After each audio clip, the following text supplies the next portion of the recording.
उचलल्यानंतर काय झालं, जास्ती ओझ झाल्यामुळे त्यांनी तो काय पर्वत काय झाला, देवांच्या देखील आणि त्या बली जे काही असुर होते, दैत्य होते, त्यांच्या हातून देखील सटकला आणि सटकल्यामुळे त्याच्या पर्वताच्या खाली सर्व देव बी पटकले आणि दानव बी पटकले. काय झालं शिन सांगा बरं. जो त्या पर्वताच्या खाली आला असेल त्याचं काय झालं शेन, सापडला शिन का तो, हा चेंगरून तिथंच गतप्राण झाले. पण दैत्यांचे जे गुरु होते, बलीचे गुरु, त्यांचं नाव होतं शुक्राचार्य. शुक्राचार्यांनी महादेवांची आराधना करून संजीवनी नावाची विद्या संपादन केली होती आणि त्या संजीवनी विद्येच्या द्वारे शुक्राचार्यांनी सर्व दानवांना काय केलं, पुन्हा जिवंत केलं. आणि जे देव होते ना त्यांना भगवान श्री हरी विष्णूने आपली दिव्य दृष्टी टाकली आणि त्या देवांना पुन्हा काय केलं, जिवंत केलं. देवाला समजलं की हा पर्वत, मंदार पर्वत यांच्याने उचलला जाणार नाही. स्वतः देवाने, भगवान विष्णूने आपल्या शक्तीने त्या मंदार पर्वताला समुद्रामध्ये आणला उचलून. आणि समुद्रामध्ये आणल्यानंतर आता बघा, आता वासुकी सर्प म्हणजे कोणाच्या गळ्यात आहे वासुकी सर्प, भगवान भोले बाबा शिवशंकर भोले न गले में नाग डोले, अशा भगवान शंकरांच्या गळ्यामध्ये जो साप आहे तो कोणता साप आहे, वासुकी सर्प. तो वासुकी सर्प त्याचा दोर केलेला आहे. दोर करून आता समुद्राचं मंथन करायला ते सुरुवात करताय. बघा, जो शेपकडचा भाग होता ना, मागचा भाग, तो मागचा भाग या दैत्यांच्या हातात, बलीच्या हातात दिलेला आहे आणि देवांनी घेतलं तोंडाकडचा भाग. समुद्र मंथन सुरू झालं परंतु ते काही फिरत नव्हता. कशामुळे, अडचण येत होती, कारण त्याच्या खाली काही नव्हतं ना. मग देवाने लागलीच तिथं कच्छपाचं रूप घेतलं. कश्यप म्हणजे कासव. कासवाची पाठ कशी असते, हां कडक असते. भगवान श्री हरी विष्णूने कच्छपाचं रूप, कासवाचं रूप घेऊन तो मंदार पर्वत आपल्या पाठीवर घेतला आणि समुद्र मंथन करण्याचा त्यांनी प्रयत्न करलेला आहे. बघा, प्रयत्न करायला चालू असताना तिथं नारद महर्षी आले. नारद महर्षी म्हणता, बली अरे हे देव फार कपटी आहे म्हणे, अशी कपटी आहे ना म्हणे हे. अरे पहा ना म्हटले, हे किती अधर्मी आहे म्हटले हे देव. यांनी काय केलं, तुमच्या हातामध्ये मागचा भाग देऊन टाकला. अरे मागचा भाग कसा असतो, पवित्र आहे का, अमंगल आहे म्हणे तो मागचा भाग, शेपुटीकडचा भाग. हा पहा ना, त्या देवांनी काय केलंय, तोंडाकडचा भाग घेतला. तोंड हे मंगलमय असतं आणि मागचा भाग हा अमंगल असतो. आणि म्हणून तुमच्याकडे हातामध्ये त्यांनी काय दिलं, शेपूटकडचा भाग दिला. आणि त्या बलीने काय केलं, ते शेपूट पकडली होती ना, त्याची फेकून दिली आणि म्हणतो, जा म्हटले इंद्रा, आम्ही नाही करत रे म्हटले समुद्र मंथन. अरे म्हटले बाबा काय झालं रे बली, म्हटले सांगतं खरं, मी तू म्हणशील तसं करीन ना बाबा. त्या वेळेला त्याने सांगितलं बलीने, अरे बाबा म्हटले तुम्ही मात्र त्या वासुकी सर्पाचं मंगलमय असणारं मुख पकडलं आणि आमच्या हातामध्ये का अमंगल असणारी शेपुटकाला भाग दिला, मागचा भाग दिला. अरे नाही म्हटले, तुम्ही म्हणसान तसं आम्ही करतो, आम्ही घेतो तो मागचा भाग घेतो. मग इंद्राने म्हणजे देवांनी शेपुटकडचा भाग घेतला आणि त्या दानवांनी, बलीने वगैरे यांनी कोणताच भाग घेतला, तोंडाकडचा. आता समुद्र मंथन सुरू झालं. आता ज्या वेळेला त्याच्यावर प्रेशर पडत होता, ओढलं जात होता असं, कारण ते ओढत होते, देव इकडून ओढत होते, शेपूट त्याचे बघा शेपूट टालत होते देव आणि त्याच्या तोंडाकडचा भाग टालत होते बली आणि ते सर्व राक्षस दैत्य सर्व ते ताणत होते. त्याच्यामुळे प्रेशर पडल्यामुळे काय झालं, ते का समुद्र, आता तो पर्वत ताणायचा होता तो, त्यामुळे काय झालं, तो जो साप होता ना, वासुकी साप, तो काय फेकत होता, अहो तो विष फेकायचा आणि त्या विषाने हे दानव काय व्हायला लागले, मरून पडायला लागले. पण शुक्राचार्य संजीवनी विद्येच्या द्वारे त्यांना जागृत करू लागले. बघा, मग समुद्र मंथन सुरू झालं असताना त्याच्यामधून निघालं हालाहाल नावाचं विष. सुरुवातीला विष निघताच सर्वेचे सर्वे मागे. कोणीच विष प्यायला तयार नव्हतं, घ्यायला तयार नव्हतं. मग भगवान विष्णू आले. हे इंद्रा, तुम्ही आता भगवान शंकरांकडे जा आणि भगवान शंकरांनाची विनवणी करा की हे विष कोण घ्या, तुम्ही घ्या. बघा भगवान शंकर म्हणता, इंद्रा, हे देवांनो, हे दानवांनो, ऐका. म्हटले हे विष प्याल्यानंतर माझं जर काही बरं वाईट झालं तर मग माझी पत्नी आहे ती पार्वती, ती कोणाच्या तोंडाकडे पाहिजे म्हणे. म्हणून मी हे विष पेईल, परंतु कोणाला विचारतो पहिले, पार्वतीची अनुमती घेतो. आणि पार्वतीला विचारल्यानंतर पार्वतीने काय सांगितलं, ती का पार्वती होती ती देवाची पत्नी, अर्धांगिनी, शंकरांची पत्नी. ती बोलते आहे, अहो म्हटले देवादी देवा महादेवा, जर या शरीराने दुसऱ्याच्या प्राणाचं रक्षण होत असलं तर तुम्ही विष प्या. सांगीन का अशी दुसरी बाई? ते पार्वतीच सांगू शकते, तिला माहीत होता आपल्या पतीचा अधिकार काय आहे. आणि भगवान शिवशंकर भोले बाबांनी बघा ते विषाचा जो पडलेला घडा होता तो प्यायला सुरुवात केली. असं पिता येते. आणि वंजळीने जर पाणी प्यायचं पेत असले आपण तर पाणी काय होतं, खाली पडतं ना. तसं त्या कळसामधलं ते विष टाकीत होते आणि ते विष बघा भगवान शिवशंकर पेत होते. पेत असताना काही खाली पडत होतं. म्हणून बघा त्यावेळेला ते विष काही जे काही किटकुल आहे, विषारी किटकुलं, त्यांनी देखील चाटलं. जे काही विषारी आहे ना, बघा विषारी साप आहे, साप विंचू देखील विषारी आहे, त्यांनी ते पडलेलं विष जमिनीवर ते चाटलं. बघा सापांनी देखील, ते अमर आहे साप, सापांना मरण नाही. गरुडाने ज्या वेळेला परमामृत आणलं, अमृत, आणि त्या अमृत खाली पडलं दुर्वेवर, त्यावेळेला त्या सापांनी ते चाटलं. म्हणून ते सापांना मरण नाही.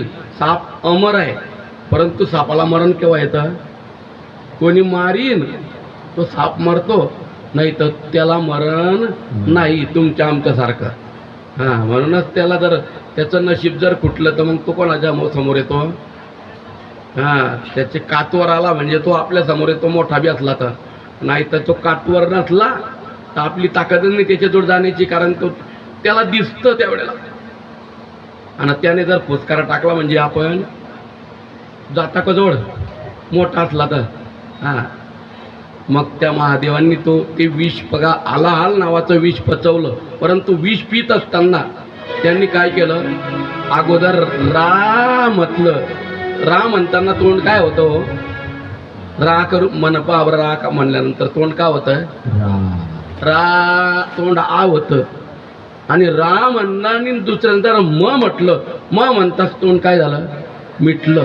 आणि त्या विषाचा परिणाम भगवान शिवशंकरांचा कंठ काय पडला, नीळकंठ. तेव्हापासून देवाला नीळकंठ नाव परत पडलेलं आहे. देवी दैत्य सागर मंथन पै केले, देवी दैत्य सागर मंथन पै केले, सागर मंथन पै केले, देवी सागर पै मंथन केले. त्या माझी अवचित हलाल ती उठिले, माझी अवचित हलाल सापडले.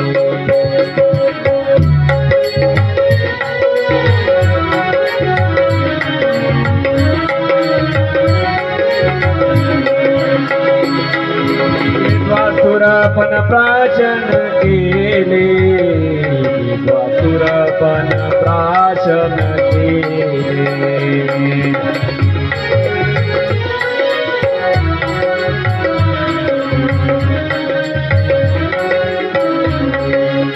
हो नीळकंठ नाम प्रसिद्ध झाले, नीळकंठ नाम प्रसिद्ध झाले.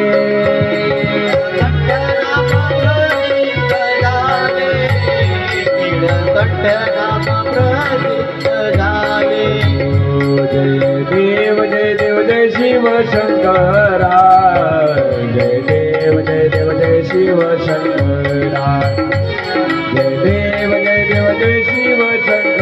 जय देव जय शिव शंकरा जय देव जय शिव शंकरा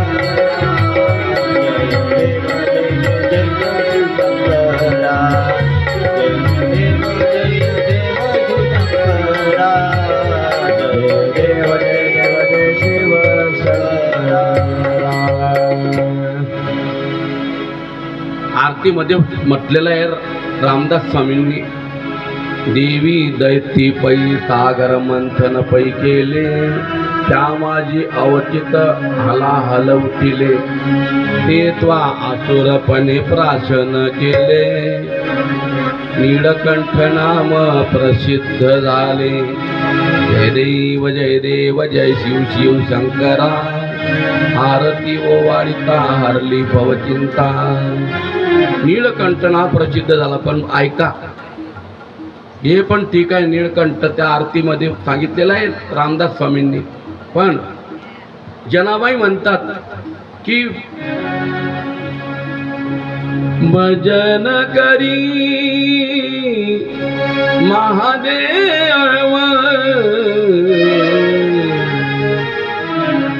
राम पूजी सदाशिव सदाशिव राम पूजी सदाशिव, जय जय जय जय राम राम राम सदाशिव, जय जय जय जय राम राम राम सदाशिव, भजन करी महादेव राम पूजी सदाशिव. बघा, भजन करीत होते भगवान शिवशंकर रामाचं, आणि रामाच्या नावामुळे भगवान शंकरांनी हालाहाल नामक विष पचवलं. कारण राम आणि शिवशंकर वेगळे नाही. शिवारामा नाही भेद, असे देवा तेही सिद्ध, असे देवा तेही सिद्ध, भजन करी महादेव राम पूजी सदाशिव. रामाच्या नावाने भगवान शंकरांनी विष पचवलं. भगवान शिवशंकर स्मशानामध्ये वास्तव्य करून अखंड भगवान शिवशंकर रामाचं नाम चिंतन करीत होते. आणि बघा, पुन्हा समुद्र मंथन सुरू झालं. समुद्र मंथन सुरू झाल्यानंतर त्यामधून बघा कामधेनू निघाली. कामधेनू स्वर्गामध्ये गेली. त्यानंतर पुन्हा समुद्र मंथन सुरू झालं. त्यामधून पारिजातक वृक्ष निघाला. तो कुठं गेला? स्वर्गामध्ये इंद्राच्या. त्यानंतर पुन्हा समुद्र मंथन करायला लागले ते देव दैत्य दानव मिळून. त्यामधून अप्सरा निघाल्या. अप्सरा कुठे गेल्या? स्वर्गामध्ये गेल्या. त्यात पण पुन्हा समुद्र मंथन सुरू झालं. त्यामधून पांचजन्य नावाचा काय निघाला? शंख निघाला. तो भगवान विष्णूने म्हणजे भगवंताने स्वीकार केला त्याचा. आणि कौस्तुभ नावाचा मणी देखील त्याच्यातूनच निघाला. 14 रत्न निघाले. तो देखील भगवान विष्णूने घेतला. त्यानंतर कामधेनू निघाली. कामधेनू देखील स्वर्गात गेली. त्यानंतर एक घोडा निघालेला आहे. त्या घोड्याचं नाव काय होतं?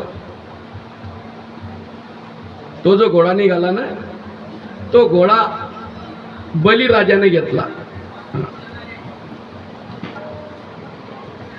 आणि घोड्यात बलीने घेतल्यानंतर पुन्हा समुद्र मंथन सुरू झालं. ऐरावत निघाला. तो ऐरावत कोणी घेतला? इंद्राने घेतला. त्यानंतर समुद्र मंथन होत असताना त्याच्यामधून बघा आयुर्वेदाचा प्रवर्तक धन्वंतरी त्याने हातामध्ये काय आणला? गळा आणला. गळा म्हणजे कळस. आणि त्याने त्याच्यामध्ये काय होतं, अमृत. अमृताचा कलश बघितल्यानंतर सर्वांना असे वाटत होती की हा कलश कोणाला मिळावा, आम्हाला. देव पडताय त्या धन्वंतरीच्या मागे, दानव पडताय, परंतु देवांची शक्ती कमी पडली आणि त्या बलीने तो कळश हिसकवलेला आहे, अमृत कलश. आणि तो अमृतात का कलश हिसकल्यानंतर बलीराजा पडतोय पुढे ना त्याच्या मागे. बघा देव तर नाराज झाले, थांबले देव, आणि ते सगळे दैत्य बलीच्या मागे पडताय. पडता पडता पडता आता देव झाले नाराज. भगवान विष्णूने विचार केला आता काय करायचं, आणि भगवान विष्णूने सांगितलं, देवांनो अरे आता घाबरू नका तुम्ही, मी तुम्हाला सगळं बरोबर करतो. आणि देवाने तिथं असं रूप घेतलं. बघा बारीक वस्त्र नेसलेलं आहे, साडी, आणि मोहिनीचं रूप घेतलं. तिचं नावच काय होतं, मोहिनी. म्हणजे जो समोर आला त्याला मोहून टाकणारी, मोहिनी टाकणारी ती मोहिनी. आणि त्या मोहिनीने, त्या मोहिनी रूपी भगवंताने त्या बलीच्या पुढ्यामध्ये जाऊन बघा झिमझिम पाऊस पडतोय, वस्त्र ओलं झालेलं आहे, सर्व अवयव जसेचे तसे वस्त्रामधून दिसत आहे. आणि मग मात्र तो अमृताचा कलश घेऊन आला कोण, बली. आणि बलीने बघितलं तिचं लावण्य, सौंदर्य. तिचं नाव मी तुम्हाला अगोदरच सांगितलं, बलीला मोहून टाकलं तिने. आणि बलीने बघा तो कळस हातात होता ठीक आहे, परंतु तो कोणाकडे पाहत होता, मोहिनीच्या तोंडाकडे. बाकीचं काहीच पाहत नव्हता तो, फक्त तिचं तोंडच पाहत होता. आणि तितक्यामध्ये त्या मोहिनीला म्हणतो, हे देवी, म्हणे तू देवी आहे म्हणे, तू माझ्यासोबत मला वरशील का म्हटले. म्हणे हे कश्यपाच्या पुत्रांनो, म्हटले तुम्ही ब्राह्मणांची पोरं आहे रे, म्हटले तुम्ही ब्राह्मणांचे मुलं आहे, आणि ब्राह्मणांचे पोर असताना अरे म्हटले मी वेश्या आहे, माझ्यासारख्या वेश्याच्या वचनावर तुम्ही विश्वास ठेवता. नाही नाही म्हणे तुम्ही वेश्या नाही, तुम्ही देवी आहे म्हटले. कोण म्हणतो, तो बली म्हणतो. बरं ठीक आहे म्हटले, मी म्हणेल तसं तुम्ही करसान का. म्हटले देवी तू सांगशील तसं आम्ही करायला तयार आहे, फक्त तू फक्त होकार सांग, कशा करता वरशील का मला. म्हटले त्याकरता बघा, म्हटले मी एक करते, कारण त्याच्यामधून समुद्र मंथनाच्या मधूनच तिथं मदिरा बी निघाली होती. मदिरा आणि अमृत हे काय आहे, मग विष बी निघालं होतं त्याच्यामधूनच, विष आणि अमृत आणि मदिरा. कारण एका ठिकाणून जन्माला आले समुद्रामधून, म्हणून कोणाही आहे जेवढे 14 रत्न सांगितले ते सर्व एकामेकाचे भाऊ बहीण आहेत. ते मदिरा म्हणजे त्यांची बहीण होती अमृताची. आणि ते बघा म्हटले, बघा तुम्ही एका बाजूला लाईन धरा दानवांनो, आणि देवांनो तुम्ही एका बाजूला उभे राहा. मी तुम्हाला आता बघा म्हटले दानवांनो, बली मी तुम्हाला अमृत पाजते, आणि यांना काय पाजते, दारू पाजते. 2 घडे हातात घेतले, कलश, एका कलशामध्ये काय होती, दारू, आणि दुसऱ्या कलशामध्ये ते काय होतं, तो कलश होता ना धन्वंतरीने आणलेला अमृताचा. ती मध्ये नाचायला लागली, नृत्य करते आहे मोहिनी. तो भगवान विष्णूच होता ना. आणि त्याने नाचत असताना काय करायचा, आपल्या हातामध्ये जो गळा घेतला होता त्याच्यामध्ये दारू होती का, आची करत होती ते नाचत असताना. पण हे तिच्या हाताकडे पाहतच नव्हते, हे कयाकडे पाहत होते, हा तिच्या तोंडाकडेच पाहत होते. कारण जे दैत्य असताना दानव, ते एखादी सुंदर स्त्री आली की तिच्या कयाकडे पाहत, फक्त तोंडाकडे. हा समजून घ्यायचं यांच्यामध्ये त्यांचा प्रवेश आहे. आणि त्यावेळेला त्यांच्यामध्ये एक धूर्त होता, म्हणजे धूर्त म्हणजे हुशार होता, चतुर होता कार्य साधून घेण्यामध्ये. बघा चंद्र आणि सूर्य त्यांच्यामध्ये असा अंतर होतं, जागा होती. त्याने विचार केला की आता बोललं तर हा कोणीतरी देव असेल, अमृत वाटणारा स्त्रीच्या रूपात आलेला, म्हणून आपला वध केल्याशिवाय राहणार नाही. आता एकच काम करायचं, आपण इकडून उठायचं आपल्या दैत्यांच्या लाईनमधून आणि इकडे देव बनून जायचं देवांच्या लाईनमध्ये. ज्या चंद्र आणि सूर्यांमध्ये जागा होती त्या जागेमध्ये तो बसला. आता चंद्र आणि सूर्य त्या तेवढ्यामध्ये मोहिनी रूपाने भगवान परमात्मा अमृत वाढत आले आणि त्याच्या हातामध्ये अमृत टाकलं आणि तो तोंडामध्ये. तितक्यामध्ये चंद्र आणि सूर्य काय करताय? खुणवताय.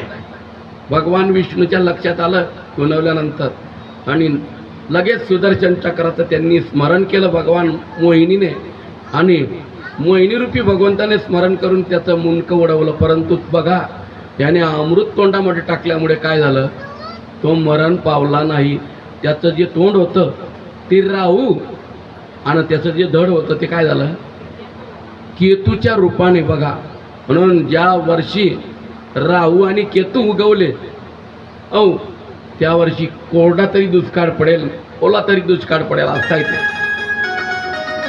म्हणून जेव्हापासून त्या चंद्र आणि सूर्याने भगवान मोहिनीला हे सांगितलं तेव्हापासूनच त्या सूर्याला आणि चंद्राला तो त्यांच्या पाठीमागे लागतो.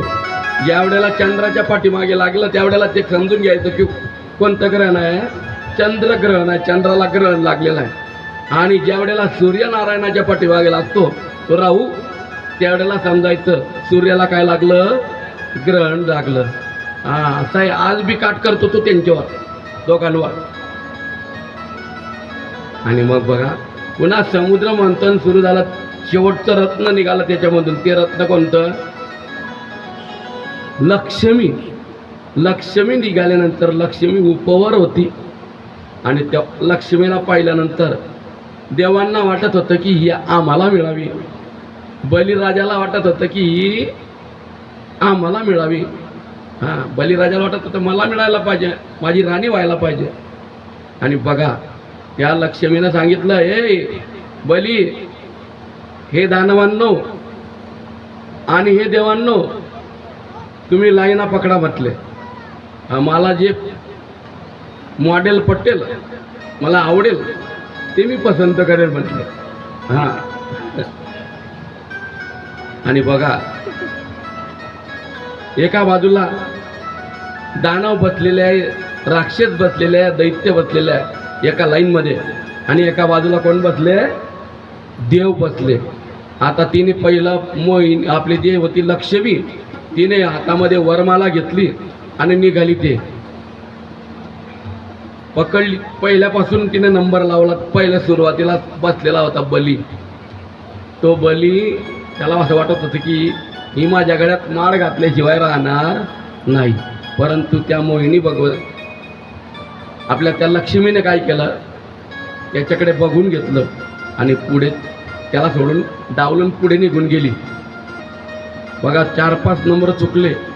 त्यानंतर त्यांनी एकमेकाला फोन लावला. तेवढ्याला फोन होता का? पण कशाला फोन असेल त्यावेळेला, परंतु खून करता येते. म्हटले अरे बाबा, म्हटले मग आमच्याजवळ आमच्या गळ्यात तर घातला नाही म्हटले तिनं हार, वरमाला घातली नाही, परंतु तुम्ही काहीतरी प्रयत्न करा, कारण असं चालणार नाही, असं बसून चालणार नाही, म्हणून तू काहीतरी प्रयत्नवादीपणा करा. त्यांनी काय केलं माहीत आहे का?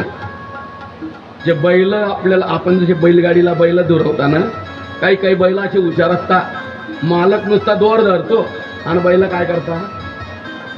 मान घालून देतात, दुसरमध्ये गाडी उचलून घेतात. तसं यांनी काय केलं? ते जो हार होता ना ते वरमाला त्याच्यामध्ये बघा डोकं घालायला लागले बैलांसारखे. पण तितक्यामध्ये ज्या लक्ष्मीने काय केलं?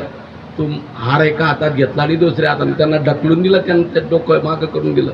म्हटले हे बाबा हो, हे गिऱ्हाईक तुमचं नाही म्हटले, हे गिऱ्हाईक दुसऱ्यांचं आहे म्हटले.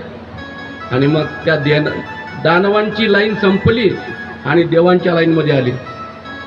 देवाच्या लाईनीमध्ये सुरुवातीलाच इंद्र बसलेला होता. देवांचा राजा कोण आहे? इंद्र. इंद्राकडे बघितलं, म्हटले हा सुंदर आहे, पण हा कसा आहे? गोरा गोमटा आणि कपाडी. आपली मान आहे ना. कारण याने काय केलं होतं इंद्राने? अरे गौतम ऋषींची अर्धांगिनी असणारी महान पतिव्रता असणारी स्त्री ती अहिल्या महान पतिव्रता होती.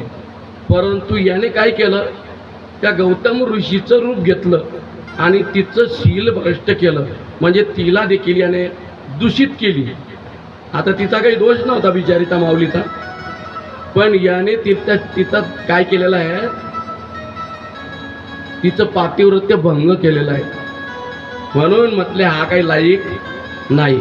आणि त्या इंद्राला डावलून पुढे चंद्र होता. मग चंद्र बी सुंदरच होता बरं दिसायला. मग चंद्राला विचार करते ती, चंद्रा करता हा सौंदर्य संपन्न आहे, परंतु हा पण असा आहे, याने देवांचे गुरु असणारे, म्हणजे त्याचे देखील कोण होते, मग चंद्राचे गुरुच होते, बृहस्पती आणि त्यांची पत्नी तारा. या तारासोबत याने काय केला विचार, म्हणजे त्यांचं देखील, कारण बृहस्पतींनी त्याच्याकडे ठेवली तिला, आणि याने मात्र म्हणून गुरुपत्नी सोबत याने गमन केलेलं आहे. म्हणून हा देखील कसा आहे बघा, ती काय म्हणते लक्ष्मी माता म्हणे, ये दोघी कशी आहे, लफंगी आहे म्हणे, म्हणून यांच्यासोबत देखील विवाह करायचा नाही. पुढे आली मग अग्निदेव होता. अग्निदेव बघ, आता अग्निजोड सांगा बरं गेल्यानंतर काय होतं. आता उन्हाळ्याचे दिवस आहे समजा, आणि आपण अग्निजोड गेलं तर काय होतं, गरम होतं ना. मग ती म्हणायला लागली, बाबा म्हणे हा अग्निदेव बी याच्या ठिकाणी फार तेज आहे म्हणे, हा आपल्याला याच्याजवळ थांबता येणार नाही, नको म्हटले. पुढे आली ब्रह्मदेव होते. ब्रह्मदेवाला तोंड किती आहे हो, म्हणजे बापाईला 4 तोंड आहे, आज ओपीनच कसं काय, जाऊ द्या. याला ब्रह्मदेवाचा त्याग केला. मग पुढे भगवान शंकर होते. अहो म्हटले हे सर्व सौंदर्य संपन्न आहे, परंतु गड्यामध्ये काय घालता, सर्पाचा हारा.